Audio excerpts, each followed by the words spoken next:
इब तू कोई काम ना करती, नल के परते पानी भी ना भरती, तू बार बार लोभी में आवस है, तू बार बार लोभी में आवस है, मारे फैसला में टांगड़ आवस है। लोक तो लोक है और लोक हमेशा जिंदा रहता है। तू तावड़ी सी आ जा माँ, आके दर्द बजा दा माँ।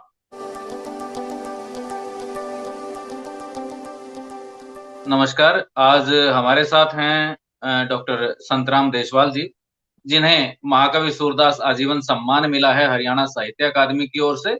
और हरियाणवी साहित्य के लिए एक बृहद कार्य इन्होंने किया है। तो डॉक्टर देशवाल, आपका स्वागत धन्यवाद। है जी। डॉक्टर साहब, हरियाणवी साहित्य के लिए, संस्कृति के लिए आपने काम किया है, तो शुरुआत वहीं से करेंगे। मैं चाहूंगा कि आप हमें हरियाणवी के लिए जितना भी कार्य आपने साहित्यिक रूप से किया है, विशेष रूप से जो उल्लेखनीय है, उसके बारे में आप हमें जी, जानकारी दें।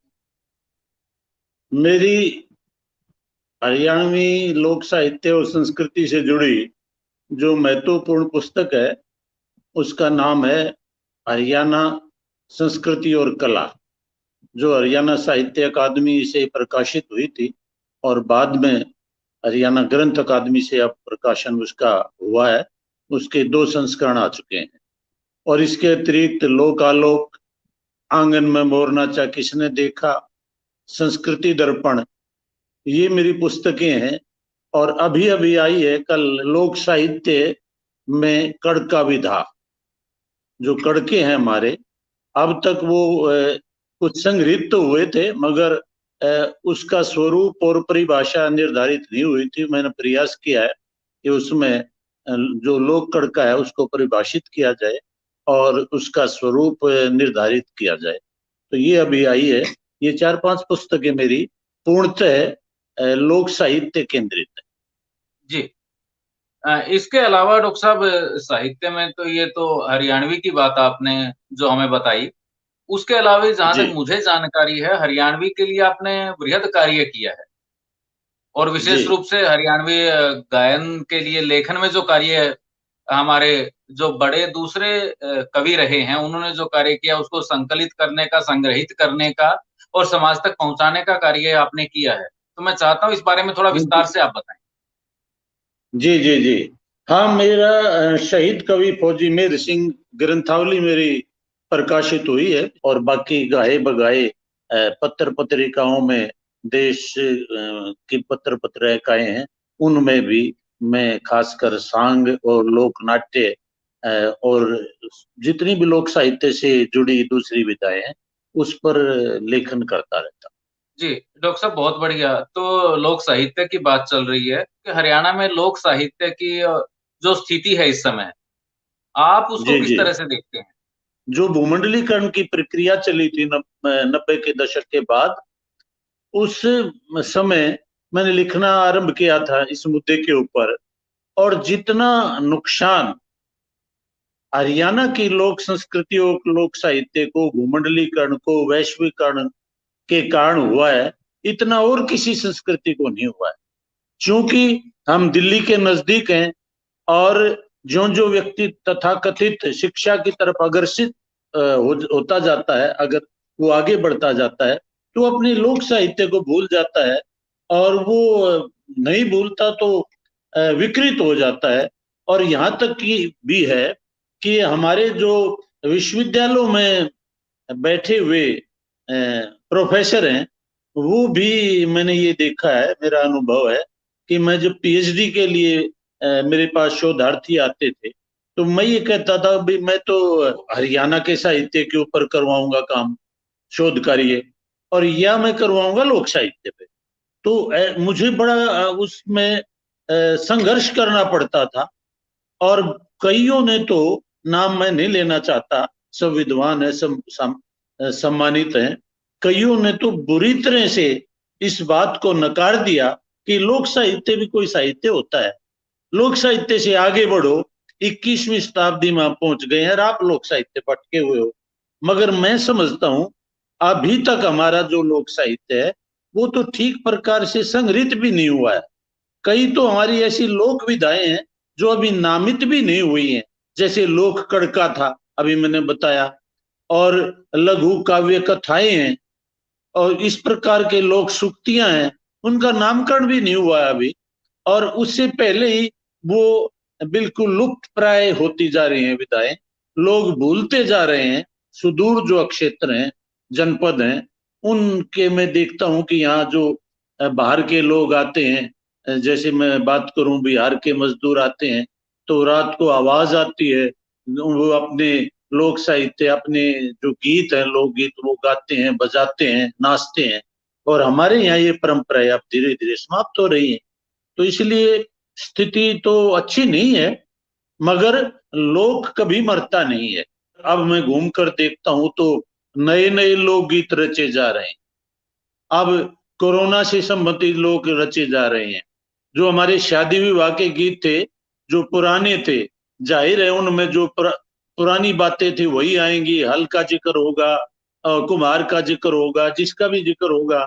अब वो तो बेमानी हो गई है। अब उन बातों को तो आज की जो पीढ़ी है वो सोचती है कि ऐसा भी कोई कुम्हार का भी कोई चाक होता था क्या, उससे संबंधित गीत है क्या, हल भी चलाया जाता होगा, इतने हाल ही होंगे। तो इसलिए अब नए नए गीत आने लगे हैं। पहले गीत हैं कि दूल्हा जो है वो साइकिल और घड़ी मांग रहा है लोकगीत में। अब साइकिल और घड़ी की बात नहीं, मैंने लोकगीत सुने हैं, मैं उनको संग्रहित कर रहा हूँ समकालीन लोकगीतों को। अब तो दूल्हा कहता मुझे हवाई जहाज चाहिए, मुझे हवाई जहाज चाहिए दहेज में। तो इस प्रकार से अब भी निरंतर लोक साहित्य रचा जा रहा है। हाँ, हानि अवश्य पहुंची है, और उस हानि से उबरना इतना आसान नहीं होगा। यदि आज की पीढ़ी लोक साहित्य को हाथों हाथ नहीं लेगी, उसको आगे नहीं बढ़ाएगी, तो बहुत मुश्किल होगा। हमारे जैसे लगे हुए हैं, वो कब तक लगे रहेंगे। आपकी जो पीढ़ी है उसको लोक साहित्य के ऊपर मैं समझता हूँ कि काम करना चाहिए। जी, डॉक्टर साहब बहुत बढ़िया आपने बताया, और निसंदेह अगर प्रयास करेंगे तो सजीवता बनी रहेगी। पर एक जी, चीज अभी आगे बढ़ने से पहले मैं चाहूंगा आप अपनी कोई प्रतिनिधि रचना हमें जरूर सुना दें। में एक कविता है, माँ स्वर्ग में चाली। माँ तू भगवान का रूप से, गर्मी की छा सर्दी की धूप से।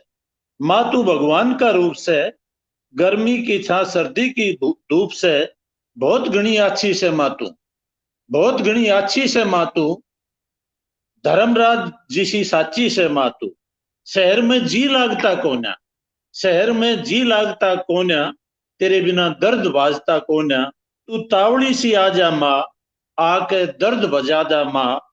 तेरा पोता दादी दादी करे से, नौकरी तेरी बोड़िया की सह मजबूरी, नौकरी तेरी बोड़िया की सह मजबूरी। तेरे पोते ने सहनी पड़े से दूरी। तावड़ी आके पोते ने संभालिए माँ, आके उसने गले लगाइए माँ। माँ ते माँ थी, माँ ते माँ थी, कहमते ही आगी। बेटे के शहरी घर में खुशी छागी, और न्यू ये 3 बरस गुजर गए। बेटे के सगड़े काम सुधर गए। फिर एक दिन बेटा बोला, कसाई ने अपना मुंह खोला। फिर एक दिन बेटा बोला, कसाई ने अपना मुंह खोला। माँ मुन्ना इब स्कूल जावस है, माँ मुन्ना इब स्कूल जावस है। तेरे कारण बिजली का बिल बढ़ के आवस है, तेरे कारण बिजली का बिल बढ़ के आवस है। इब तू चाली जा गांव में, इब तू चाली जा गांव में, जाके बैठ नीम की छा में। इब तू कोई काम ना करती, नलके पड़ते पानी भी ना भरती। इब तू कोई काम ना करती, नलके पड़ते पानी भी ना भरती।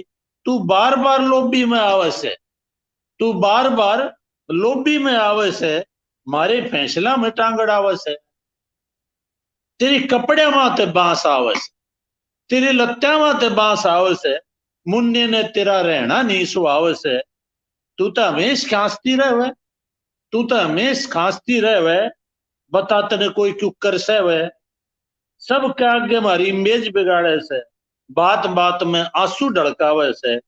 तू गांव में चाली क्यों ना जाती माँ, उड़े ठाठ ते जीवन क्यों ना बिताती माँ। माँ बुरा मानिए मत, मन गलत जानिए मत। माँ बोली, बेटा उड़े किसके दौरे रहूंगी, बेटा उड़े किसके दौरे रहूंगी, अपने लाडले पोते का बिरह क्यों कर सहूंगी। मैंने अड़े रहने दे मेरे बेटे, मैंने अपने मन की बात कहने दे बेटे। मेरी खाट बरामदे में गलवा दे, मेरी खाट बरामदे में गलवा दे, एक मटकी पानी की मंगवा दे। राम की सू कति ना खासू, ना रोर ना हंसू। राम की सू कति ना खासू, ना रोर ना हंसू। थारे जब्बू कुत्ते की दाढ़ बिस्कुट ना खाऊं, थारे जब्बू कुत्ते की दाढ़ बिस्कुट ना खाऊं। ना तो दूध पीऊं, ना दवाई मंगवाऊं, ना तो दूध पीऊं ना दवाई मंगवाऊं। इतनी सुन के भी बेटा बोला, मेरी बात मान जा माँ, गांव में ना जाती तो बुढ़ा के आश्रम में चली जा माँ। मेरी बात मान जा माँ, गांव में ना जाती तो बुढ़ा के आश्रम में चली जा माँ। या सुन के माँ की आंखों में आंसू आ गए, इतनी सुन के माँ की आंखों में आंसू आ गए। अपने इकलौते बेटे के वचन खूब भागे, अपने इकलौते बेटे के वचन खूब भागे। चोर नजर तय पोते का न्या देख के बुढ़िया चाल पड़ी, चोर नजर तय अपने पोते का न्या देख के बुढ़िया चाल पड़ी। कांपते बूढ़े आता में ठाली अपनी छड़ी, कांपते बूढ़े आता में ठाली अपनी छड़ी। कि मैं कहना चाहत थी माँ, के मैं कहना चाहत थी पर गला रुंध गया। माँ के मैं कहना चाहत थी पर गला रुंध गया। बेटे की बात सुन के आंखें के आगे अंधेरा आ गया। माँ ने आशीर्वाद दिया, जुग जुग जियो मेरे लाल। माँ की फिक्र छोड़ अपने बाड़का ने पाल, सुखते रहियो चैन तब बसियो। माँ गांव में गई है कोई बूझे तो न्यू कहियो। फिर बेटे ने माँ रिक्शा में बिठा दी, फिर बेटे ने माँ रिक्शा में बिठा दी। अपने कुत्ते को टाटा कह के अपनी कार चला दी। कोठी का न्या देख माँ जोर जोर से हंसी, बेटे की कोठी का न्या देख के माँ जोर जोर से हंसी। कई वर्षा पाछे आज वह खुल के खांसी, कई वर्षा पाछे माँ आज खुल के खांसी। बुढ़ा के आश्रम का आगे माँ उतर गई, बुढ़ा के आश्रम के आगे माँ उतर गई। हे भगवान मन ठाले, न्यू कह के माँ गुजर गई। हे भगवान मन ठाले, न्यू कह के माँ गुजर गई। फिर पुलिस ने पचनामा काट्या, चौगर दे रूका पाट्या। कमेटी आया ने माँ की माटी फिर संगवाई। बेटे धोरे आई थी माँ, न्यू स्वर्ग में चाली। माँ की चिता जड़ी तो कुदरत ने नाड़ झुका ली, माँ की चिता जड़ी तो कुदरत ने नाड़ झुका ली। माँ न्यू स्वर्ग में चाली। ये रचना मैं डॉक्टर समझता हूँ मेरी प्रतिनिधि रचना है। जी, जी, नहीं बहुत सुंदर लिखा है और यथार्थ लिखा है। सबसे बड़ी जी बात ये है कि शाब्दिक सुंदरता है पर यथार्थ के साथ है, अपने आप में बड़ी वाक़ई विलक्षण रचना है। तो माँ की धन्यवाद। बात चली है तो इसी दिशा में आगे हम बात करेंगे। माँ, परिवार, पिता ये सारी चीज़ें यानी आपकी पारिवारिक पृष्ठभूमि आपको बनाती है, एक व्यक्तित्व जी प्रदान जी करती है जहाँ तक मैं समझता हूँ। तो मैं बिल्कुल जानना ठीक। चाहूँगा कि आपकी पारिवारिक पृष्ठभूमि के बारे में आप थोड़ा-सा हमें बताएँ? मेरा पैतृक गांव है जिला झज्जर के पास एक छोटा सा गांव खेड़का गुज्जर। वहां मैं पैदा हुआ एक किसान, साधारण किसान परिवार में। और ऐसे मैं अपना दुर्भाग्य कहूंगा कि जब मैं 4 एक साल का था तब मेरे पिताजी का स्वर्गवास हो गया था।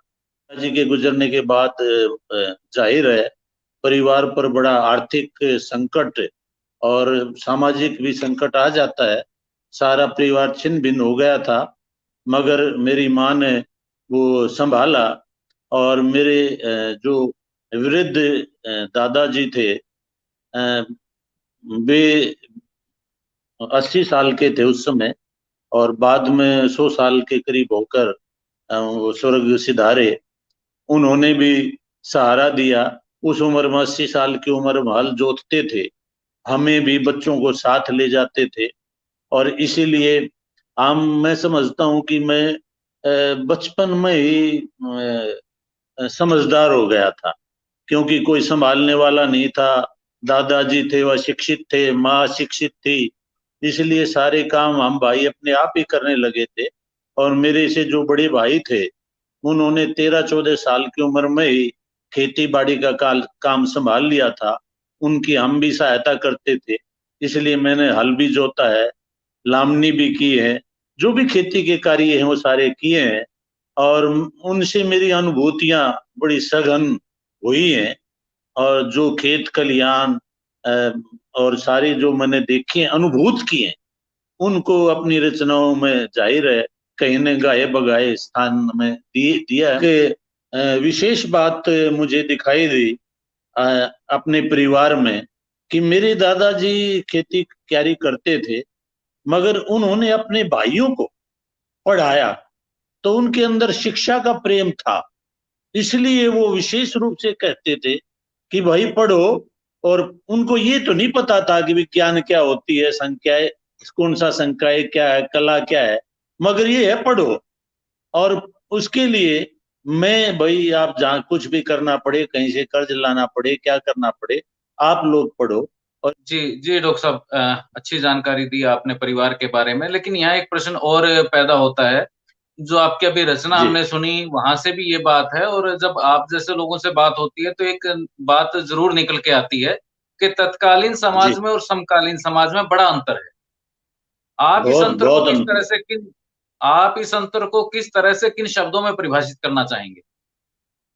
देखिए, पहले मैं यहाँ से शुरू करूंगा। जैसे अभी मैंने कहा था कि हमारे छोटा सा गांव है, शिक्षा की स्थिति अच्छी उस समय नहीं थी, अब भी नहीं है अच्छी। अब भी अच्छी नहीं है, नौकरी पेशा लोग तो हैं, मगर वो दिल्ली नजदीक है, गांव में आकर रुकती है बस।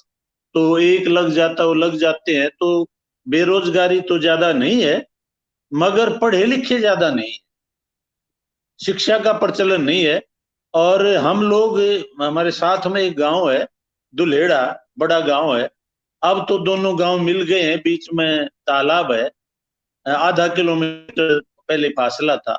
तो वहीं प्राइमरी विद्यालय था हमारा, वहीं जो है उच्च विद्यालय था, हाई स्कूल था, उसमें ही हम पढ़ते थे। कि जब मैं चौथी कक्षा में था, तो एक दिन की बात है, हमारे पड़ोस के रिश्ते में दादा लगते थे मेरे, और उनका बेटा फौज में था। और फौज से चिट्ठी आई, फौजी की, अंतरदेशीय पत्र आता था वो, नीला सा। और वो उसको लेके सारे गांव में घूमे, उनको पढ़ने वाला कोई नहीं मिला उस दिन, इत्तेफाक से चिट्ठी पढ़ने वाला नहीं मिला। और मैं अपने घर के दरवाजे के आगे खड़ा दिखाई दे गया। अब उन दिनों बच्चे अपने बड़ों के आगे बोल नहीं सकते थे। वो अब ये नहीं अपना घर का कोई बड़ा हो, गांव का भी बड़ा हो, तो जो वो कहेगा, उसका जो कहना है, उसकी आज्ञा है, वो सिर उधारी। तो इसलिए वो मेरे पास आए, और मेरे पिताजी का नाम लेकर बोलते हैं गांव में, कहने लगे, अमुक के अमुक के लड़के, भाई बताते तू बड़ा होशियार है, ये मेरी चिट्ठी पढ़। अब मैं दो चौथी का बच्चा कहाँ चिट्ठी पढ़ूंगा, मुझे, मैं कब कभी चढ़ गई। मगर चूंकि वो कह रहे थे, तो मैं उधर अंदर की तरफ देखा। माँ ने भी कहा, घूंघटी निकालती थी उन दिनों, तो नहीं बेटा पढ़ दे। अब उनको क्या पता ये बच्चा पढ़ पाएगा या नहीं, फिर भी मैंने वो लेके अक्षर मिला मिला के धीरे धीरे पढ़ी। और फिर उन्होंने कहा ठीक है, दोबारा फिर पढ़, तिबारा फिर पढ़। 3 बार वो पढ़ के उनकी समझ में आ गई, वे ठीक है, बहुत बढ़िया बेटा, बहुत बढ़िया, आशीर्वाद दे के चले गए। अब मेरे तब जान में जान आई। और फिर उसके बाद वो लिखवानी थी, दूसरे दिन की बात है, तो गांव में इत्तेफाक से उस दिन भी कोई लिखने वाले नहीं मिला। और मैं फिर उनके आगे आड़े चढ़ गया, और वो कहने लगे, आ जा इधर, आ जा, चिट्ठी लिख। अब चिट्ठी कहाँ लिखूं, ना उन दिनों पेन था, ना पेंसिल थी, नेजे की कलम होती थी हमारी। और उसकी शीशे की दवात होती थी, जिसमें काली स्याही होती थी, डुबो डुबो के लिखते थे उसमें, तख्ती में या कापी में भी। तो अब मेरी माँ ने फिर कह दिया, बेटे लिख दे लिख दे। अब मैं, मेरे को कोई चिट्ठी लिखनी आती थी, फिर भी मैं वो तख्ती के ऊपर लिख रख के, और डबो डबो के लिख, वो बोलने, हाँ लिख दे भाई, राम सब राम राम, मैंने लिख दिया राम राम, जितना भी मोटा लिखा जा रहा था। तो वो मैंने जो उन्होंने बोला वो लिख दिया, धीरे धीरे घंटा लगाया, जितना जो भी लगा, और फिर उन्होंने पढ़वाया। अब अरे बहुत बढ़िया बात, अरे तो उनसे भी अच्छी लिखता है। और वो चिट्ठी डाल दी, वो एक सिलसिला शुरू हो गया, और मैं गांव का धीरे धीरे चिट्ठी लिखने वाला और बांचने वाला बन गया। और मैं समझता हूँ कि मेरी साहित्य लेखन की शुरुआत वहां से हुई। एक दूसरी घटना और मैं आपको बताता हूँ। हमारे गांव में एक शिक्षक आकर बस गए थे प्राइमरी में पढ़ाते थे, वो हमें तो नहीं पढ़ाते थे। और उनके जो बच्चे थे, वो अपने बच्चों को लाके हितोपदेश, पंचतंत्र आदि ये दे, और उनके बच्चे पढ़े नहीं। मैं कहता तुम नहीं पढ़ते, मास्टर जी पीट रहे थे, ये मुझे दे दो मैं पढ़ लूंगा रात को। तो कहते रात रात को दिन में दे जाइए। एक दिन वो मास्टर जी ने वो पकड़ लिया, क्या क्या ले रहा है, क्या निकाल रहा है। हम उन्हें सोचा आज मारेंगे, तो मैं कांपने लगा। उन्हें निकाल दिए पुस्तक, कहाँ से लाया ये तो मैं लाया था कल।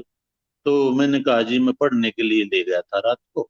अच्छा, बहुत अच्छी बात है, छिपाने की जरूरत नहीं है, ये नालायक हैं, और मैं तेरे लिए रोज किताबें लाऊंगा, और तू पहले तू पढ़ा कर, और ये डरने की जरूरत नहीं, रात रात भर तू जागता है।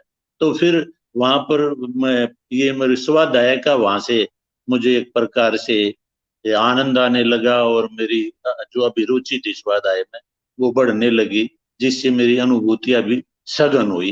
एक तो ये बात, और दूसरी बात ये है कि उस समय बड़ा आपस में भाईचारा था, लोक सहकारिता थी, लोग एक दूसरे को लोग मदद करते थे, और दुख सुख में साझी दार होते थे। यदि किसी की फसल कट कटनी या कड़नी रह गई तो सारा गांव लग जाता था और उसका काम करवाता था, और इस प्रकार से आपस में सहयोग था। और सारा गांव किसान के इर्द गिर्द घूमता था, सारे गांव ऐसे ही थे। और पैसे नहीं थे, कम थे, तो इसलिए जो विनिमय था वो वस्तुओं का विनिमय था। हम लोग जब कोई चीज खरीदते थे, कोई आता था बाहर से बेचने के लिए, तो पैसे नहीं देते थे, अनाज के बदले खरीदते थे। अनाज के बदले आलू, अनाज के बदले जो भी चीजें आती है वो अनाज के बदले होते थे। और जो गांव का दो दुकानदार था, उसको भी अनाज के बदले वो भी चीजें देता था। हम तो अब अपने बच्चों को यूं कहते बेटा फ्रूट खा ले, फ्रूट खा ले, दूध पी ले।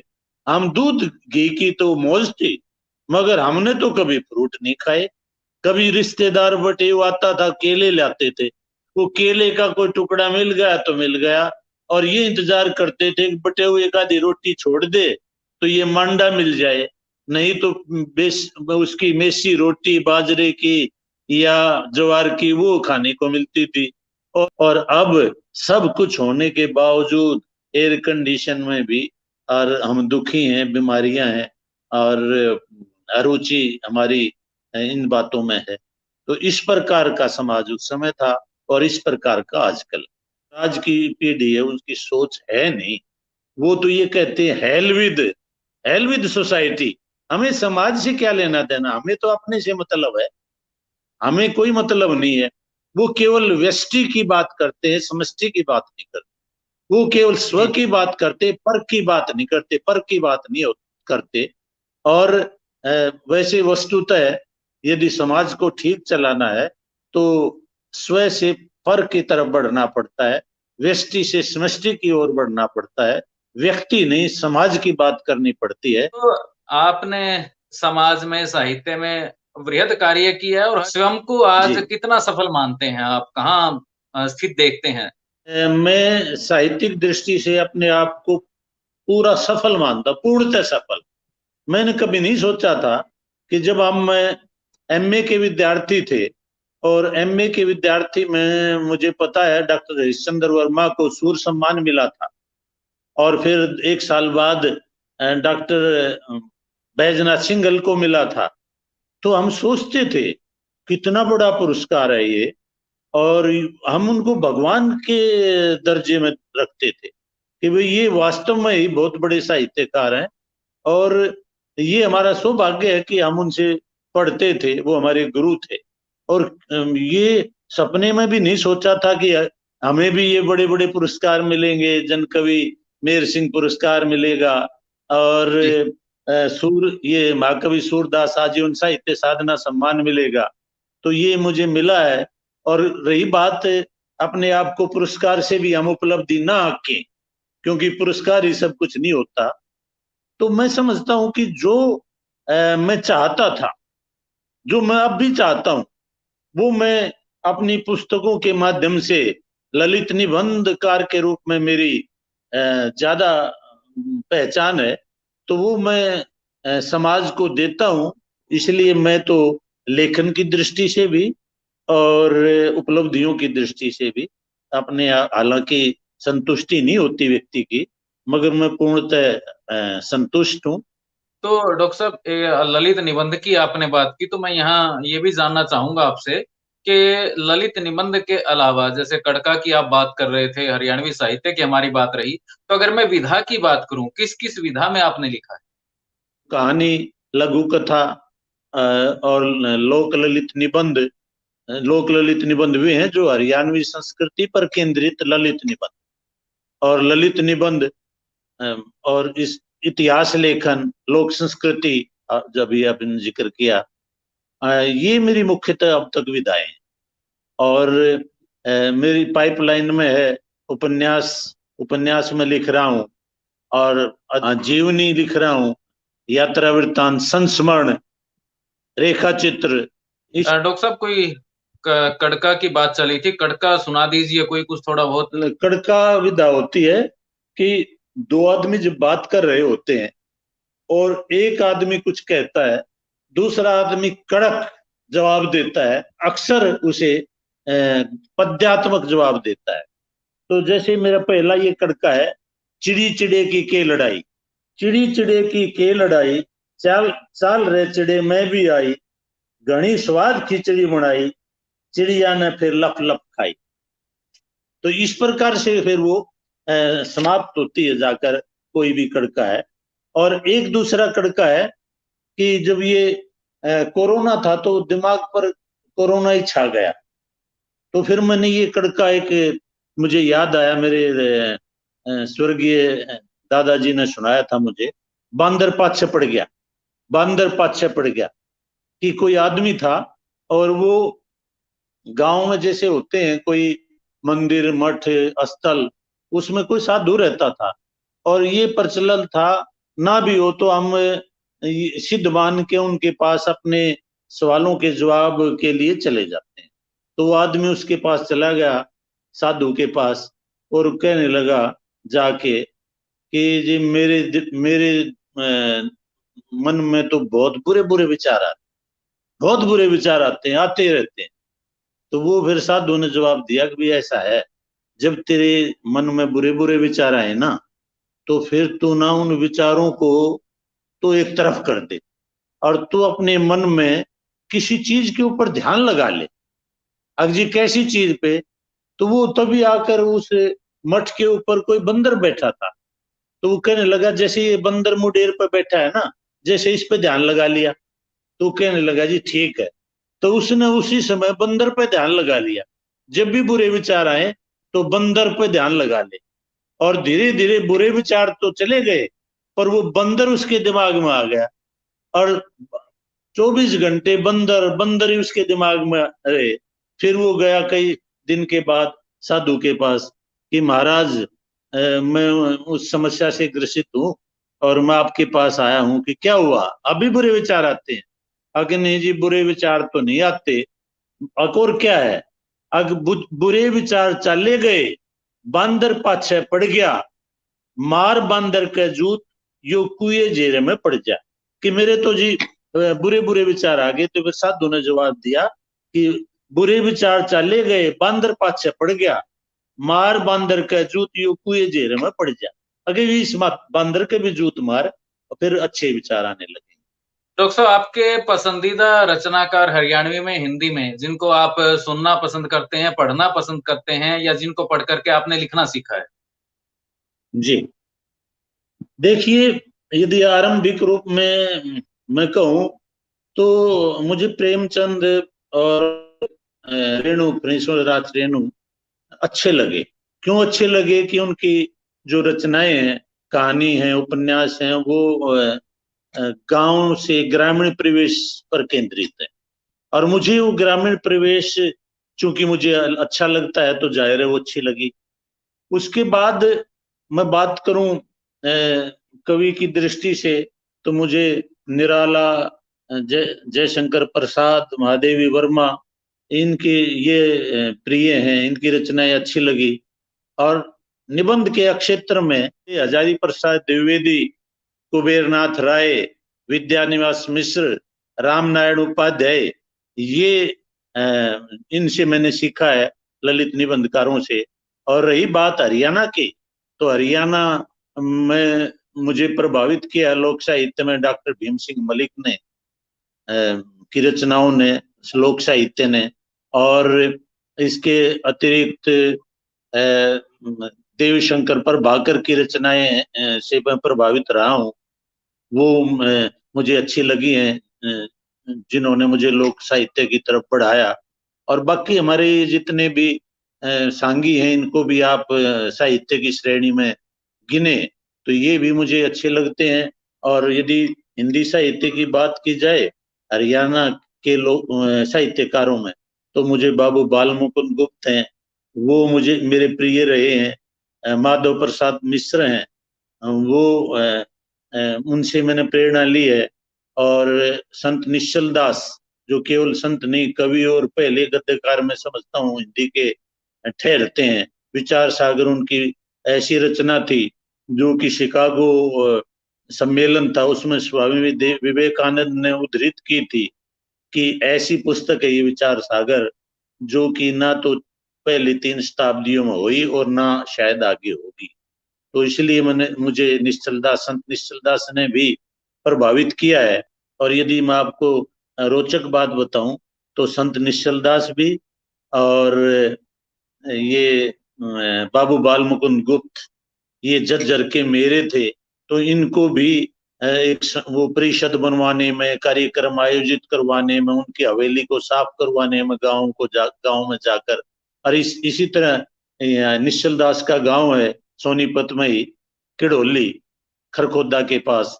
तो वहां पहले दिन में गया प्रभावित होकर, तो वहां लोगों को पता नहीं था कि कौन निश्चल दास कौन है, कोई होगा। मगर वहां मैंने बड़ा आयोजन करवाया साहित्य अकादमी से मिलकर, और अब बच्चा बच्चा जानता है, उनकी रचनाओं से भी वाकिफ है। तो ये जो हरियाणा के साहित्यकार से थे, इनसे मैं प्रभावित हुआ। जी, तो डॉक्टर साहब, जी। साहित्यिक जीवन की कोई घटना जो आपको हमेशा स्मरण रहती हो, प्रेरणा देती हो, या दूसरों को आप सुनाना पसंद करते हैं? दो घटनाएं मैं आपको बताना चाहूंगा। एक तो मैंने अभी जिक्र किया था, बाबू बाल मुकुंद गुप्त, एक परिषद का निर्माण झज्जर में किया था। अब वो रेवाड़ी जिला बन गया, गुड़ियानी के थे वो रहने वाले। और उस समय कलकत्ता से जो अखबार निकलता था, भारत मित्र जैसा प्रसिद्ध अखबार, उसके वो मुख्य संपादक थे। पर सब कुछ प्रकाशक थे, सब कुछ थे। और निबंध क्या, कविता क्या, गजब का उनका साहित्य है। तो वो जी, जी। उनके हम शुरू में आयोजन करवाते थे झज्जर, मिल के कुछ लोग। तो डॉक्टर बैजनाथ, एक बार की बात है, डॉक्टर बैजनाथ सिंघल को हमने अध्यक्षता करवाई थी, और मुझे भी उसमें बोलना था। तो वहां के जो आयोजक थे, उन्होंने ये कह दिया कि भाई हमारे पास पैसे तो है नहीं, तो आप सोनीपत से एक गाड़ी में आ जाना, डॉक्टर साहब को बिठा लाना रोहतक से, और फिर आप झज्जर आ जाना। तो हम रास्ते में गए, तो उन्होंने मुझे कहा, मेरे गुरु थे, 1 महीने में सारी रचनाओं को दोबारा से लिख के, और उनको अपनी तरफ से जो भी सीक्वेंस बनता है, ये मैं समझता हूँ कि नई विधा बनेगी, और मेरे सामने लिख के ला, मैं उसकी भूमिका लिखूंगा। तो मैंने आज्ञा का पालन किया, और लोकालोक मेरी पुस्तक है। यदि हरियाणा का शायद ही कोई विषय होगा, हरियाणा की लोक संस्कृति और लोक साहित्य, जो उस पुस्तक में ना हो। यदि किसी को एक पुस्तक में कोई देखना है हरियाणा की किसी भी विधा के बारे में, लोकड़ का क्या सब कुछ, तो उसमें वो ललित लोक निबंध के रूप में आपको मिल जाएंगे। तो उन्होंने भूमिका लिखी, और उस भूमिका में ही उन्होंने ये लिखा है कि भाई आप मेरी दृष्टि में हिंदी ललित लोक निबंध के प्रस्तोता होंगे, पुरोधा होंगे। और वो ये दुर्भाग्य रहा मेरा, विडंबना रही कि वो मेरी पुस्तक छपने से पहले वो चल बसे, बाद में पुस्तक छपी, वो देख नहीं पाए।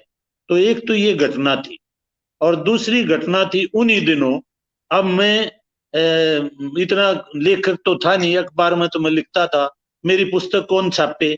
तो मैंने उनसे भी कहा था कि सर कौन पुस्तक छापेगा, अब तू चुपचाप बस इनको बना दे और छप भी आप जाएंगे। तभी एकदम से क्या चमत्कार हुआ वो मैं आपको बताना चाहता हूँ। साहित्य अकादमी से मेरा कोई उस समय तक कोई लगाव, कोई जुड़ाव ज्यादा नहीं था। कोई एक आधी रचनाएं भेज दी, छप गई, नहीं तो नहीं छपी। मैं उस समय लेक्चर लग चुका था सोनीपत में, तब की बात है। तो उनका लैंडलाइन से कहीं नंबर लिया मेरा, और डॉक्टर चंद्र त्रिखा जी का टेलीफोन आया। उस समय ये साहित्य अकादमी के वो थे निदेशक, आजकल भी हैं। ये बात है 2003 की। तो उन्होंने मेरे से कहा कि भाई हाँ, डॉक्टर संतराम देसवाल बोल रहे हो। मैंने कहा सर बोल रहा हूँ। कि मैं डॉक्टर चंद्र तिरका बोल रहा हूँ जी। मगर मेरा सौभाग्य है, सचमुच आप बोल रहे हो? हाँ मैं बोल रहा हूँ। मैं जी बहुत खुशी की बात है, नमस्कार प्रणाम। कि नहीं, मैं आपसे कोई गुजारिश करने के लिए किया है। मैंने कहा जी ये शब्द वापिस लो, मेरा कहाँ इतना स्तर है कि आप मुझे गुजारिश करो। कि नहीं मैं सच कह रहा हूँ, गुजारिश है। माँ जी आदेश दो। कहा कि नहीं मैं तो गुजारिश कहूंगा, माँ जो भी आप कहो बताओ। कि मैं आपसे एक पुस्तक लिखवाना चाहता हूँ। मैंने कहा जी गलत टेलीफोन मिला लिया। कि क्या मतलब? मगर बड़े बड़े विश्वविद्यालय में प्रोफेसर बैठे, उनसे लिखवा लो ना। आप कह रहे हो कि मानव संसाधन मंत्रालय की तरफ से ग्रांट आई हुई है, एमए के पाठ्यक्रम के लिए आपको पुस्तक संदर्भ ग्रंथ चाहिए। तो मैं क्या लिखूंगा? मैं एक छोटे से एक महाविद्यालय में प्राध्यापक हूँ, और आप और किसी से लिखवा लो। वो कहते हैं भाई आपको नहीं पता, मैं आपका पाठक हूँ, आपकी रचनाएं पढ़ता हूँ, आपके स्तंभों में पढ़ता हूँ, और मैंने जानबूझ के आपको किया है। बताइए विषय, बताइए हरियाणा की संस्कृति और साहित्य पे। मैंने कहा जी जब आप इतना ही कहते हैं तो आप विषय आप ही बता। तो उन्होंने कहा कि हरियाणा की संस्कृति और कला, ये विषय रहेगा। मैंने कहा ठीक है जी, कि चाहिए हमें 4 महीने में। मैं कहा जी मैं नहीं लिख सकता, फिर और किसी से लिखवा लो। अगर आप क्या कह रहे हो, लोग तो कह रहे हैं मैं 1 महीने में लिख दूंगा। मैंने कहा लिखवा लो जी, मैं तो नहीं लिख सकता। कि आपकी इतनी रचनाएं हैं उनके आधार पे आप बना दो। मगर नहीं, मैं ऐसे नहीं बना सकता, मैं चिंतन करके अच्छी प्रकार से शोध करके तब लिखूंगा। कि फिर कितना दिन चाहिए? मगर मुझे तो 1 साल चाहिए। कि नहीं 1 साल तो नहीं मिल सकता, ग्रांट है कुल मिला के वो 6 महीने पे एग्रीमेंट हो, कि 6 महीने देता हूँ। तो 6 महीने उन्होंने मुझे दिए। मैंने 2 महीने की छुट्टी ली अपने, उसमें से कुछ पे भी थी, और बैठ के फिर वो पुस्तक लिखी, हरियाणा की संस्कृति और कला। लोग कहते हैं कि भाई ये हरियाणा का इंसाइक्लोपीडिया है, जिसमें आपको हरियाणा का इतिहास, परिवेश, लोक साहित्य, संस्कृति, सब कुछ, कला एक जगह मिल जाएगा, वर्तमान से लेकर समकालीन तक। तो ये 2 वाक्य थे जो मैं सबके साथ साझा करना चाहता हूँ जी। जी। आप मुझे ये बताएं कि लेखन को आप वरदान मानते हैं या मेहनत से किया जा सकने वाला कोई कार्य समझते हैं? मैं तो वरदान मानता हूँ। मुझे तो वरदान के रूप में ही प्राप्त हुआ है। मेरे तो अंदर से प्रस्फुटन होता है, स्वतः स्वतः अपने आप फूटता है। और मैं समझता हूँ कि मैं रात को सपने भी लिखने के लेता हूँ। रात को मैं सपने में लिखता हूँ, और फिर सुबह आकर हूबहू उसको मैं कागज को उतार देता हूँ। तो इसलिए मैं तो इसको वरदान समझता हूँ। हाँ, ये अलग है कि लेखन प्रयास से भी सुधरता है, उस पर धार आती है, वो अलग बात है। बाकी तो मैं वरदान समझता हूँ। और वो सरस्वती माँ का वरदान है, वो मैं समझता हूँ कि सबके ऊपर हो भी नहीं सकता। कुछ लोग हैं, मेरे ऊपर सरस्वती माँ का वरदान है, मेरे गुरुओं का आशीर्वाद है, बुजुर्गों का आशीष है। उसके कारण से शायद मैं लिख पाया। ना कहाँ गांव के छोटे से गांव का किसान का बेटा, कहाँ सूर सम्मान, मैं कल्पना में भी नहीं सोच सकता जी। डॉक्टर साहब, युवा साहित्यकारों के लिए और विशेष रूप से जो हरियाणवी के लिए काम करना चाहते हैं उनके लिए क्या कहें? मैंने जो देखा है, मैं युवा साहित्यकारों से माफी चाहता हूँ कि वो सारे जो साहित्यकार हैं वो ना तो स्वाध्याय करते, स्वाध्याय कम करते हैं, देखने में आया वो कम करते हैं, स्वाध्याय पक्की पकाई चाहते हैं। मेरे पास जी तो जी शोधार्थी भी आते हैं, वो ये चाहते हैं बस पक्की पकाई मिल जाए, या तो कोई ऐसा दे दें अब वो उसको यूं का यूं लिख ले। तो मैं जो युवा साहित्यकार हैं उनसे ये अनुरोध करता हूं, गुजारिश करता हूं, करबद्ध प्रार्थना करता हूं कि स्वाध्याय करें और जो अनुभूत करें वही लिखें। और उसके लिए जो लोक साहित्य के क्षेत्र में जाना चाहते हैं तो भाई वहां धक्के खाएं, आप लोक संस्कृति को जाकर देखें, अनुभूत करें, उसमें जिए, तब आप लिख सकते हो। नहीं तो मैंने किसी बड़े साहित्यकार से, अब तो भगवान के प्यारे हो गए, उनके 5 उपन्यास थे, वो कहते थे आप मेरे उपन्यासों का जिक्र नहीं करते। तो मैं कहता कि आप बुरा ना माने तो एक बात कहूं कि आपने ये उपन्यास अमुक नाम से लिखा है, आप कभी किसी बस्ती में रहे हैं? बस्ती के ऊपर था वो। कहा कि नहीं रहा। फिर आप ड्राइंग रूम में बैठ के और बस्ती के ऊपर कैसे लिख सकते हो? क्यों लिख क्यों नहीं सकता? कल्पना होती है मगर नहीं हो सकता। आपको जब तक आप उसमें डूबोगे नहीं, आप उसमें अनुभूत नहीं करोगे, घनीभूत आपकी संवेदनाएं नहीं बनेंगी, तब तक मैं समझता हूं आपका लेखन कालजयी नहीं होगा।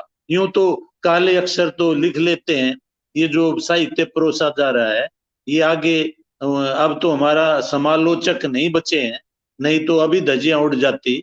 ये केवल लिखना ही साहित्य नहीं है।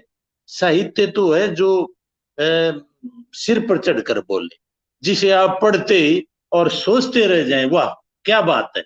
यानी कि मेरा तो ये मानना है कि साहित्य की राह लोक से होकर गुजरती है। जो जिसका साहित्य जितना लोक आधारित होगा उतना ही वह महान साहित्यकार होगा, उतनी ही उसकी रचनाएं कालजयी होंगी।